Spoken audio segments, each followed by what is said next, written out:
1946ခုနှစ်ရဲ့စာအုပ်ပေါက်ကာလရခိုင်ရုံးမတောင်တန်းကြီးဟာမြို့ကိုးတွေကြားထဲမှာမိုင်းညိုလို့နေပါတယ်။တောင်ချေကရွာလေးဟာအချိန်30လောက်သာရှိပြီးရွာသားအများစုက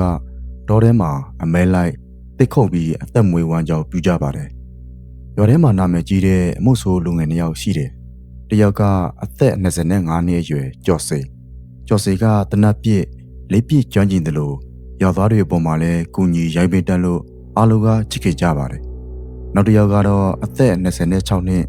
နေဝင်းကတော့တကူကောင်းဆန်တယ်။မနာလိုမတော်စိတ်များပြီးရက်ဆက်တဲ့ဗီဇလည်းရှိတယ်။ကျော်စိန်ကိုလူချစ်လူခင်များတာကိုသူကအမြဲတမ်းညှို့ထားတတ်သူဖြစ်နေပါတယ်။ရွာထဲမှာတော့မိဘမဲ့ဆော့အားနာမကြတဲ့ငဖိုးဆိုတဲ့15နှစ်အရွယ်ကောင်လေးတစ်ယောက်လည်းရှိပါသေးတယ်။ငဖိုးကမုတ်ဆိုးတွေတော်တဲ့သွားရင်အထုပ်ပိုးကူတယ်ပေးပြီးရလာတဲ့အသားလေးနဲ့ဟင်းချက်ကသက်ဆက်နေရသူဖြစ်ပါတယ်။ကျော်စိန်ကငဖိုးကိုညီလေးတစ်ယောက်လိုသနာပေမဲ့လည်းနေဝင်းကတော့ငဖိုးကိုခွေးတကောင်လိုသဘောထားပြီးအမြဲတမ်းနိုင်ကျစ်နေဆက်တတ်ပါတယ်။ဒီနေ့တော့ကျော်စိန်နဲ့နေဝင်းငဖိုးတို့3ယောက်3နယ်ထဲကို3ရက်ကြာအမဲလိုက်ထွက်ခဲ့ကြတယ်။ဒုတိယနေ့ညနေဆောင်မှာတော့ဘားကောင်ရှာရင်းနဲ့ကျော်စိန်နဲ့နေဝင်းတို့ကလမ်းခွဲသွားကြတယ်။ငဖိုးကတော့နေဝင်းနောက်ကိုအထုပ်ဆွဲပြီးပါသွားခဲ့တယ်။နေဝင်းရီတရောချေတောနယ်ထဲမှာဇီးခွဲအော်တန်တွေကလွဲရင်အရာအလုံးဟာတိတ်ဆိတ်နေပါတယ်။ရုတ်တရက်ဆိုသလိုအတန်တခုကြားလိုက်ရပါတယ်။ကျော်စိန်ဟာအတန်ကိုကြားချင်းမှာပင်တနက်ကိုပြင်ပြီးအတန်လာရာစီကိုပြေးသွားခဲ့ပါတယ်။သူမြင်လဲရတဲ့မြင်ကွေးကြောင့်ကျော်စိန်ရဲ့ခြေလမ်းတွေရက်တက်သွားခဲ့ရပါတယ်။တိတ်ပိတ်ကြီးတစ်ပင်အောက်မှာငဖိုးလေးဟာသွေးအိုင်ထဲမှာလဲကျပြီးသေဆုံးနေပါတယ်။လက်ဘေးမှာလည်းပြက်ရှက်ရာကြီးနဲ့ဘေးမှာတော့နေဝင်းကသွေးတွေပိကြနေတဲ့ဓမြကိုကင်ပြီးရပ်နေပါတယ်။ဟဲ့နေဝင်းမင်းဘာလို့လိုက်တာလဲ။ကျော်စိန်ရဲ့အတန်တွေကတုံရင်နေပါတယ်။နေဝင်းကဓားကိုသေရွယ်နဲ့တုတ်ရင်အိတ်ဆက်ပြိုးလိုက်တယ်။ဒီကောင်လေးကငါရဲ့ပိုက်ဆံအေးကိုခိုးဖို့လုပ်နေတာ။ငါလက်ကြည့်လိုက်တဲ့ချိန်မှာသူကထွက်ပြေးရင်းနဲ့တင်းကုန်းချော်နဲ့ညှိပြီးလဲကျသွားတာငါဘာမှမလုပ်ဘူး။ဟဲ့မလေးနဲ့နေဝင်းမင်းလက်ထဲမှာဓားကသွေးတွေပိနေတယ်လေ။နေဝင်းကကျော်စိန်အနားကိုဖြည်းဖြည်းချင်းရှောက်လာပြီးကျော်စိန်ရဲ့ပကိုးကိုတင်းတင်းကြပ်ကြပ်ဆုပ်ကင်လိုက်တယ်။သူ့ရဲ့မျက်လုံးတွေကဒလိမ့်ဆန်တကောင်လိုရိုက်ဆိုင်နေပါတယ်။ဟဲ့သေချာနားထောင်ကျော်စိန်ဒီကောင်ကတော်ဝဲခွေးလို့သေတာမင်းရွာကိုရောက်ရင်အဲ့ဒီတိုင်းပဲပြောရမယ်။မဟုတ်ရင်တော့မင်းရဲ့မေအိုကြီးပါဒီကောင်လေးနောက်ကိုလိုက်သွားစေရမယ်။နားလဲလား။ကျော်စိန်ဟာအိမ်မှာကြံခိုင်းတဲ့ဖျားနာနေတဲ့မိခင်အိုကြီးကိုတွေးပြီးဒေါသထွက်နေပြီမဲ့လေခေါင်းငုတ်ကနှုတ်ဆိတ်ကနေလိုက်ရပါတော့သည်။ငဖိုးရဲ့လောက်ကိုကြည့်ပြီးကျော်စိန်မှာမျက်ရည်ကျယူကလွယ်လို့ဘာမှမတတ်နိုင်ခဲ့ပါဘူး။ရွာကိုလောက်တယ်လာတဲ့အခါတော်ဝေးခွေတယ်ဆိုတဲ့စကားကိုရွာသားတွေကယုံကြပါတယ်။စောအားနာမကြတဲ့မိဘမဲ့လေးမှုဝမ်းနဲ့ငိုကြွေးမဲ့သူတော်မှသိမရှိခဲ့ပါဘူး။ကျော်စိန်တယောက်သာတိတ်တဆိတ်ငိုကြွေးနေခဲ့ရပါတယ်။အတူပါချတဲ့ညမှာမိုးဖွဲဖွဲလေးရွာနေပါတယ်။ရွာလေကဇရက်အုပ်ကြီးပေါ်မှာဝါကန်နဲ့လှိတ်ထားတဲ့ငဖိုးရဲ့လောက်ကိုတင်ထားပါတယ်။ဖျောက်တိုင်ပြီးရီဝေအောက်မှာလေတဲလိုက်တိုင်းဝါကတ်ထဲကနေသူစက်တချို့ကဇရက်ကြက်ပြင်ပေါ်ကိုတောက်ခနဲ့ဆိုပြီးကျလာပါတယ်။ကျော်စီအလောင်းသားကိုတွားကြည့်တဲ့အခါရင်ထဲထိတ်ခနဲ့ဖြစ်သွားရပါတယ်။ဝါကတ်ကြားကနေထွက်နေတဲ့ငဖိုးရဲ့မျက်လုံးတွေဟာပိတ်မနေပဲပြူးကျနေပြီးကျော်စီကိုစိုက်ကြည့်နေတယ်လို့ခံစားလိုက်ရတယ်။မျက်လုံးအိမ်ထဲမှာသွေးတွေပြည့်နေပြီးတော့ငါ့ကိုကဲပါဦးလို့အော်ပြောနေတဲ့အောင်ဖြစ်နေပါတယ်။အတူပါချပြီး3ရက်မြောက်တဲ့နေ့ရွာထဲကခွေးတွေဟာအရန်ကိုဦးနေကြပါတယ်။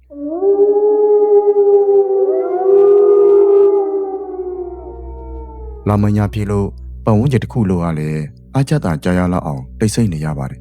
။နေဝင်းတယောက်အရက်မူပြီးအိပ်ပြန်လာတယ်။သူ့ရဲ့အိမ်အောက်ထပ်ရေအိုးစိန်နောက်ကိုရောက်တော့ရုတ်တရက်အိတ်ဆက်လေပြစ်တစ်ချက်တိုက်ခိုက်လိုက်ပါတယ်။ရေအိုးစိန်ပေါ်ကနေခွက်ကြကွဲတန်ကြားလိုက်ရလို့နေဝင်းလက်ကြည့်လိုက်တယ်။ဘာမှမရှိဘူး။ဒါပေမဲ့ရှော့ဘွက်တီထဲမှာခြေရာဆူတွေကသူ့အိမ်ပေါ်ကိုတက်သွားတာကိုမြင်လိုက်ရတယ်။နေဝင်းဟာဓာတ်ကိုဆွဲထုတ်ပြီးအိမ်ပေါ်ကိုတက်သွားတယ်။အိမ်ခန်းထဲကိုရောက်တော့ထောက်ကျိုးအမှောက်ထဲမှာလူရဲတစ်ခုမတ်တက်ရနေတာကိုမြင်လိုက်ရတယ်။ဟဲ့ဘာလို့လဲအခုချက်ချင်းထွက်ခဲ့စမ်း။အရေးမဲကြီးကဖြည်းဖြည်းချင်းထွက်လာတယ်။လာရောက်ဖြောဖြောအောက်မှာမြင်လိုက်ရတဲ့မျက်နှာလက်ဘေးမှာသွေးတွေတဟိုထိုးပန်းထွက်နေတဲ့ငဖိုးရဲ့မျက်လုံးတွေဟာရဲရဲနေပြီးပါးစပ်ကြီးကလည်းပြဲနေပါတယ်။ တမထွက်နိုင်တဲ့ငဖိုးစီကနေကြောက်မဲဖွယ်ရာညီးသွားတန်ကြီးထွက်ပေါ်လာပါတယ်နေဝင်းဟာကြောက်လန့်တကြားအော်ဟစ်ကအေးအောက်ကိုပြေးဆင်းသွားတော့တယ်အဲ့ဒီညမှာပဲကျော်စေကလည်းအိမ်မက်တစ်ခုမဲ့ပါတယ်အိမ်မက်ထဲမှာငဖိုးကသွေးတန်ရဲရဲနဲ့ကျော်စေရဲ့ကရင်ဘေးမှာလာရနေတယ်ငဖိုးကဘာမှမပြောပဲလက်ညှိုးတစ်ချောင်းကိုတောစားကညောင်ပင်ကြီးစီကိုထိုးပြနေပါတယ်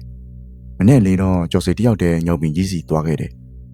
ငဖိုးပြခဲ့တဲ့ညောင်ပင်အခေါင်းပေါက်ကိုနှိုက်ကြည့်လိုက်တော့သွေးတွေကပ်နေစေဖြစ်တဲ့နေဝင်းရဲ့တမျှကိုသွားတွေ့တယ်နေဝင်းကတက်တီဖြောက်တဲ့အနေနဲ့ဒီမှာလာဝှက်ထားတာကိုကျော်စေသဘောပေါက်သွားတယ်ဒါပေမဲ့အဲ့ဒီချိန်မှာပဲနောက်ကျော်ဘဲကနေတိတ်ကန်ကျိုးတံတစ်ခုကိုကြားလိုက်ရတယ်လက်ကြည့်လိုက်တော့နေဝင်းဖြစ်နေတယ်နေဝင်းရဲ့မျက်ကွေးတွေဟာမဲညိုနေပြီးတော့ယူတော့နေတဲ့လူတစ်ယောက်လိုဖြစ်နေပါတယ်မင်းအဲ့ဒီထားကိုတွေ့သွားပြီပဲကျော်စေမင်းကလေးကရှင်လေးရဲ့ထားလုံးမဖြစ်တော့ဘူးအဲ့ဒါလိုပြောရင်နေဝင်းကလှန်ကိုကြိုက်ကာကျော်စေစီကိုတဟိုထိုးပြေးဝင်လာပါတယ်ကျော်စေကလျင်မြန်စွာရှောင်လိုက်ပေမဲ့နေဝင်းရဲ့လှန်ကကျော်စေရဲ့လက်မကိုရှက်မိသွားပါတယ်ကျော်စေလည်းတက်လူပြီးတောစားကနေရွာဟောင်းတင်ချိုင်ကုန်းဘက်ကိုပြေးရပါတော့တယ်ညနေဆောင်နေဝင်သွားပြီမို့တင်ချိုင်ကုန်းတစ်ခုလုံးမြူတွေဆိုင်းကအမောင်ဖုံးနေပြီဖြစ်ပါတယ်နေဝင်းကကျော်စေကိုတင်ချိုင်ဟောင်းကိုပြက်တစ်ခုနာမှာပိတ်မိသွားအောင်လိုက်ဖမ်းနိုင်ခဲ့တယ်မင်းရဲ့နှကန်းတွေကိုငါကိုယ်တိုင်ပိတ်ပေးမယ်ကျော်စေနေဝင်းကအဲ့ဒါလိုပြောပြီးလှန်ကိုမြောက်လိုက်ပါတယ်ထိုအချိန်မှာတင်ချိုင်ကိုတစ်ခုလုံးမိကြီးတွေတိုးခါလာပြီးငဖိုးရဲ့မြေပေါ်တိတ်လေးစီကနေမိစာတွေပြိုကျလာတယ်မိကြီးထက်ကနေလက်တပက်ထွက်လာတယ်နောက်တော့သွေးရည်တွေပိုးကောင်တွေလူးပိန်နေတဲ့ငဖိုးရဲ့ဝူရည်ကုတ်တန်ကြီးဟာမိကြီးထက်ကနေတဖြည်းဖြည်းထားရလာပါတယ်ငဖိုးရဲ့ဝူရည်ဟာကျော်စေကိုကြော်ဖြတ်ပြီးနေဝင်းစီကိုလေပေါ်ကနေဝဲပြန်လာတယ်တာစီလိုမရနိုင်တဲ့အညိုးတွေနာကြီးချက်တွေနဲ့ငဖိုးရဲ့မျက်နှာဟာပုတ်ပွနေပြီးအလော်မှအကြောင်းမဲ့ဖွယ်ရာကောင်းလာပါတယ်နေဝင်းဟာအရန်ကိုကြောက်လွန်ပြီးတော့လှန်နဲ့အရန်ပြေးလိုက်တယ်ဒါပေမဲ့ဝူရင်ကိုတော့ထိုးလို့မရပါဘူးငဖိုးရဲ့အိတ်ဆက်နေတဲ့လက်ချောင်းတွေကနေဝင်းရဲ့လက်ဘေးကိုညှင်းလိုက်တယ်နေဝင်းဟာတက်ရှူရကြက်ပြီးနောက်ကိုဆုပ်ပြေးရင်းနဲ့မြေကြီးပေါ်မှာတိမ်မြစ်ကလို့ကိုတိုက်ကပွင့်နေတဲ့ကိုအောက်တစ်ခုတည်းကိုပြုတ်ကျသွားပါတော့တယ်ကိုအောက်ခြေကချော်တက်နေတဲ့ဝါငုတ်ချော်တွေကနေဝင်းရဲ့ရေဘက်ကိုဖောက်ထွက်သွားတယ်နေဝင်းဟာသွေးအိုင်ထဲမှာလူးလိမ့်နေရင်အကြောက်တရားတွေနဲ့လက်ထွက်သွားပါတော့တယ်နေဝင်းတိတ်ဆိုးပြီးတဲ့နောက်ငဖိုးရဲ့ဝူရင်ဟာကျော်စိဘက်ကိုလှည့်လာတယ်ခုနကလိုကြောက်စရာကောင်းတဲ့ရုပ်တွေမဟုတ်တော့ပဲအရင်လိုပဲအပြစ်ကင်းစီတဲ့ကောင်လေးပုံစံပြန်ဖြစ်သွားတယ်ငဖိုးကကျော်စိကိုကျေးဇူးတင်တဲ့ပြိုလေးနဲ့ပြောပြပြီးမြို့ခိုးတွေကြားထဲမှာတဖြည်းဖြည်းပျောက်ကွယ်သွားပါတော့တယ်နောက်နေ့မနေ့မှာတော့ကျော်စိဟာရွာလူကြီးတွေစီသွားပြီးနေဝင်းရဲ့တမျှကိုသက်တည်ပြကဖြစ်ပြက်အမှန်အလုံးကိုရှင်းပြခဲ့ပါတယ်ရွာသားတွေအားလုံးကလည်းမန်တရားကိုသိသွားတဲ့အခါ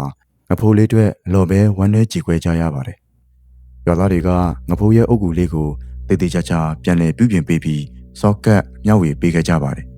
ငဖိုးရဲ့ဝူရင်ဟာကျော်လော့သွားပြီလို့အားလုံးကယုံကြည်ထားကြပါတယ်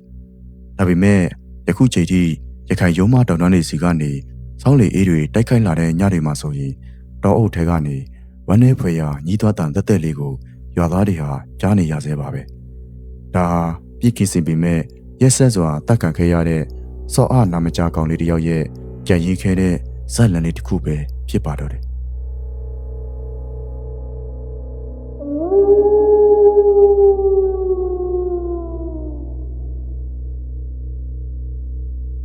1914ခုနှစ်ຫນွေနောက်ပိုင်းကာလတစ်ခုအညာဒေသရဲ့ပူပြီးလာတဲ့နေရာအောက်မှာဖို့တထောင်ထောင်ထနေတဲ့လဲလန်းချောင်းလေးကဒေါဆန်အနီးကရွာလေးစီကိုဥတီနေတယ်ရွာလေးကဆင်းရဲပေမဲ့လည်းအေးချမ်းတယ်ထမ်းပင်အိုကြီးတွေကရွာကိုရိတ်အာဝါဒပေးထားပြီးညနေဆောင်ဆိုနွားကြောက်ပြန်ချေခေါင်းလုံးတန်လေးတွေနဲ့အသက်ဝင်လှပါတယ်ဒီရွာမှာတက်ထုံးဆိုတဲ့လူငယ်လေးတစ်ယောက်ရှိတယ်အသက်က32နှစ်အရွယ်သားညုံညုံနဲ့အရက်မောင်းကောင်းတဲ့လူငယ်လေးတစ်ယောက်လက်လုံငန်းကိုကျွမ်းကျင်စွာလုပ်ကင်ပြီးရိုးသားပြီးကြိုးစားတယ်ရွာမှာအားကိုးရတဲ့လူငယ်တစ်ယောက်ဖြစ်ပါတယ်တက်တော်ရဲ့တူဒီတော်မိသားစုကတော့နှလုံးယောဂခံရှိတဲ့မိခင်အိုကြီးဒေါ်ဖွားမီ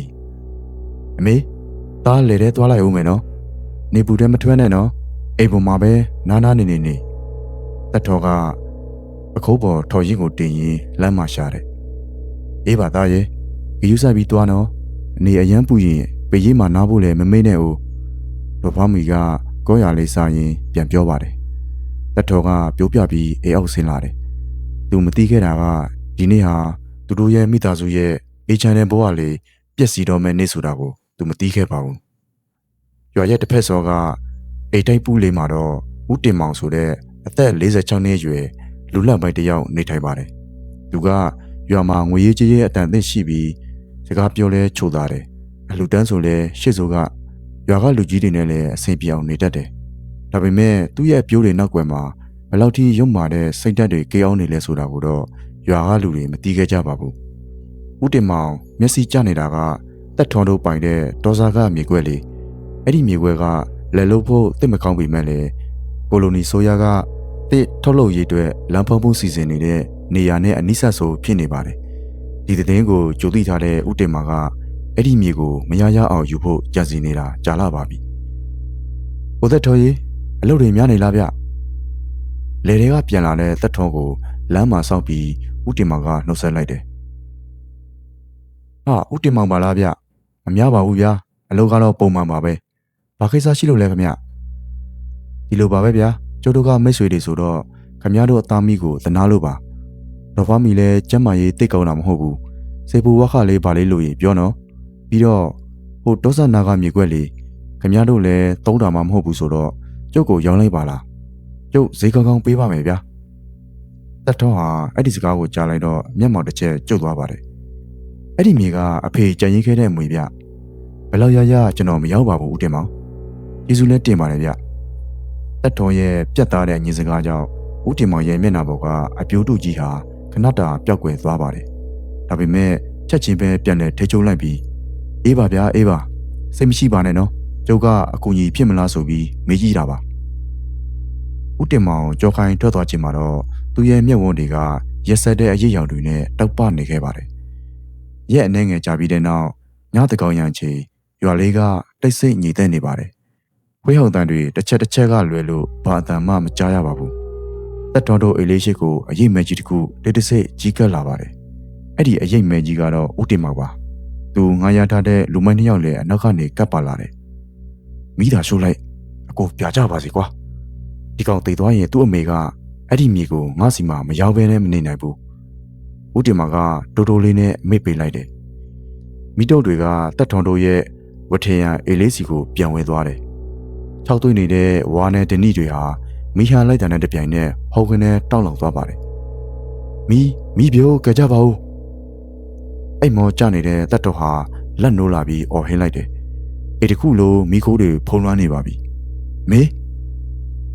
တက်တော်ကရုတ်တရက်ဆိုလိုမိတောက်တွေကိုဖျက်ပြီးမိခင်ရှိရာခန်းလေးစီကိုပြေးသွားပါတယ်။ဒါပေမဲ့မိကအရန်ကိုမှများနေပါပြီ။တော်ဘမိကမိခိုးတွေမောကတတိလင့်နေပါပြီ။တက်တော်ကမိခင်ကိုပွေ့ချပြီးအေအောက်ကိုခုတ်ချဖို့ကြိုးစားတယ်။ဒါပေမဲ့မိလောင်နေတဲ့ခေါမိုးတန်းကြီးကရုတ်တရက်ပြုတ်ကျလာပြီးတက်တော်ရဲ့ခေါင်းကိုရမ်းမိသွားပါတော့တယ်။မေတက်တော်ရဲ့နောက်ဆိုအော်တန်လေးထွက်ပေါ်လာပြီးတတိလင့်သွားပါတော့တယ်။မိကအရှိဟုန်နဲ့လောက်ကျန်းသွားပြီးရွာသားတွေရောက်လာပြီးဝိုင်းဝန်းညှိတမ်းကြပေမဲ့လည်းမမီလိုက်တော့ပါဘူး။သက်တော်တို့သားမီးနှစ်ယောက်စလုံးမီးထဲမှာပါသွားခဲ့ပါပြီ။သက်တော်တို့သားမီးတေဆုံးသွားပြီးရက်ပိုင်းကြာမှာပဲဦးတင်မောင်ကအကျွေးကိစ္စအကြောက်ပြကဒေါ်စာကမြေခွက်လေးကိုရွာလူကြီးတွေရဲ့ရှေ့မှာသိယူလိုက်ပါတယ်။ရွာသားတွေကတန်တရားရှိပေမဲ့လည်းသက်တင်မရှိတာကြောင့်ဘာမှမပြောရဲကြပါဘူး။ဒါပေမဲ့အဲ့ဒီနေ့ကနေစပြီးရွာထဲမှာထူးဆန်းတဲ့ဖြစ်ပျက်တွေစတင်ဖြစ်ပေါ်လာပါတယ်။ညဘက်တွေဆိုရင်မီးလောင်ပြီးဟောင်းကြီးကနေညညူတန်တွေကြားရပါတယ်။တခါတရံမီးလောင်နေတဲ့လူပုံစံရိပ်မကြီးတစ်ခုကရွာရဲ့လမ်းမတွေပေါ်မှာ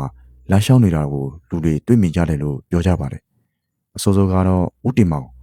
သူကညဘက်တွေဆိုအိတ်မပျော်တော့ဘူး။ညက်လိုကြီးမေးလိုက်တာနဲ့မီးတောက်တွေကြားထဲကတက်တော်ရဲ့ဒေါသတကြီးစိုက်ကြည့်နေတဲ့မျက်လိုတွေကိုပဲမြင်ရောက်နေပါတယ်။တညမှာတော့ဦးတင်မောင်အိမ်သာထသွားရင်သူ့ရဲ့အိမ်နောက်ဖေကထမ်းပင်အောက်မှာရက်နေတဲ့အရိပ်မကြီးတစ်ခုကိုမြင်လိုက်ရတယ်။လာပညာရဲ့အလင်းရောင်အောက်မှာအဲ့ဒီရိပ်ကတက်တော်ဆိုတာသူသေချာမြင်လိုက်ရတယ်။တက်တော်ရဲ့ခန္ဓာကိုယ်တစ်ခုလိုဟာမီးလောင်ကျွမ်းထားလို့မဲနဲ့နေပြီးမျက်လုံးနေရာမှာတော့ညီရဲနေတဲ့မီးတောက်တွေတောက်လောင်နေတယ်။ဦးတင်မောင်မှာကြောက်လန့်ကအေးပေါ်ကိုပြစ်တက်သွားတယ်။သူတကားကိုအမြန်ပိတ်ပြီးတော့တုပ်ယူနေပါတယ်။ရက်တွေကြာလာတာနဲ့မျှ